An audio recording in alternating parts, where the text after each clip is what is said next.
Hi hello ఇప్పుడు మనం చూస్తున్నది గాయత్రి కన్స్ట్రక్షన్స్ వాళ్ళ సెమీ గేటెడ్ అపార్ట్మెంట్.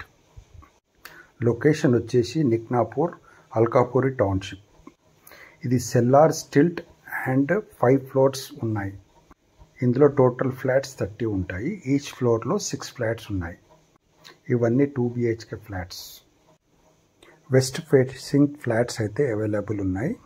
ఈ ఫ్లాట్ సైజ్ వచ్చేసి 1140 SFT. ప్రైస్ వచ్చేసి 70 lakhs చెప్తున్నారు, విచ్ ఈజ్ నెగోషియబుల్. ఈ సెమీ గేటెడ్ కమ్యూనిటీలో జిమ్, ఒక banquet hall, children's play area, walking track ఇవ్వడం జరిగింది. ఈ ప్రాజెక్ట్ పొజిషన్ మార్చ్ 2026లో ఇస్తారు. ఇది HMDA రేరా అప్రూవ్డ్ ప్రాజెక్ట్. ఇది మొత్తం 2000 గజాలలో ఉన్న ప్రాజెక్ట్. ఇది మీకు ఇంకా డీటెయిల్స్ కావాలనుకుంటే ఈ స్క్రీన్ మీద ఉన్న నెంబర్కి మీరు కాల్ చేయవచ్చు.